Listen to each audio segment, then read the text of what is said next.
बिस्मिल्लाहिर्रहमानिर्रहीम। आज के वीडियो लेक्चर में 8वीं जमात के तलबा व तालिबात का खैर मकदम है। चैप्टर नंबर 1 है और टॉपिक है एक्सरसाइज और टाइटल है रिसोर्सेज। क्वेश्चन नंबर 1 वाई और क्वेश्चन नंबर 1 का first part, why are resources distributed unequally over the earth. Resources जो हैं ज़मीन पर बराबर क्यों नहीं हैं। Answer, the distribution of natural resources depends upon many physical factors like land, climate, and altitude. The distribution of resource is unequal because these factors differ from place to place. यानी resources ज़मीन पर हर जगह यकसां क्यों नहीं हैं। इसके लिए 3 factors responsible हैं, लाइक लैंड यानी ज़मीन, क्लाइमेट आब हवा, एंड ऑल्टीट्यूड और ज़मीन ऑल्टीट्यूड कहते हैं मतलब हाइस्ट प्लेस, ज़मीन की ऊंचाई। तो यही वजह है कहीं पे ज़मीन ज़रखेज़ है, कहीं पे आब हवा फेवरेबल है और कहीं पे ज़मीन डलवां है, प्लेन है। तो कहीं पे ज़मीन बंजर है, कहीं पे ज़रखेज़ है। तो इसीलिए मुख्तलिफ़ जगहों पे मुख्तलिफ़ किस्म के वसाइल हैं, या कहीं पे गोल्ड ज़्यादा है, कहीं पे सिल्वर है। ये तो सब अलग का करना है, लेकिन ये 2-3 चीज़ें इसके लिए रिस्पॉन्सिबल हैं। व्हाट इज़ दूसरा पार्ट है, what is resource conservation. Resource conservation क्या है, यानी हम रिसोर्स को किस तरह बचा सकते हैं। इसका आंसर है using the resources carefully and giving them time to get renewed is called resource conservation. Resources का ठीक तरह से इस्तेमाल करना और इन्हें रिन्यू होने के लिए टाइम देना, इसको हम कहते हैं resource conservation. Part number 3, why are human resources important. Human resource ज़रूरी क्यों हैं।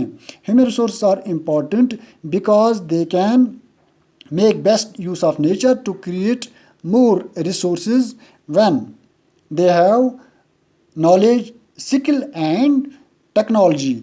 ह्यूमन रिसोर्स इसलिए इम्पॉर्टेंट हैं क्योंकि जो नेचुरल रिसोर्सेज हैं उनका ये बेस्ट यूज़ कर सकते हैं और ज़्यादा से ज़्यादा रिसोर्सेज ये क्रिएट कर सकते हैं अगर इनके पास टेक्नोलॉजी, अगर इनके पास नॉलेज और स्किल्स हैं। Part number 4, what is sustainable development. Sustainable development क्या है।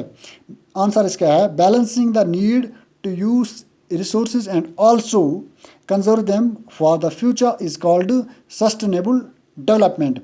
यानी रिसोर्सेज हमें इस अंदाज से इस्तेमाल करने ही ताकि प्रेजेंट जनरेशन की नीड्स भी फुलफ़िल हों और कमिंग जनरेशन का भी ख्याल रहे, यानी उनकी नीड्स भी फुलफ़िल हो सकें। Question number 2, tick the correct answer.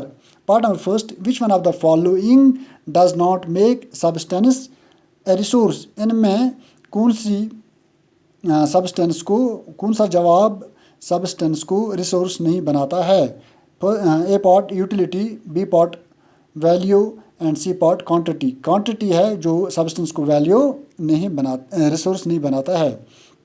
Part number 2, which one of the following is a human made resource.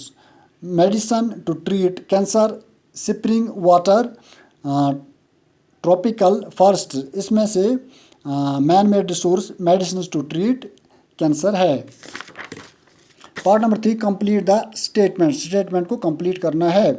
Non renewable resources are, हमें नॉन रिन्यूएबल रिसोर्स देखने ही। Part number 1, those which have limited stock. B, made by human beings. सी, इसका जवाब देखना है derived from non living things. Derived from non living things. तो सही जवाब इसका है नॉन रिन्यूएबल रिसोर्सेज और those which have limited stock. तो इसका सही जवाब सी पार्ट है। तो आज के लिए इतना ही। आपका बहुत बहुत शुक्रिया।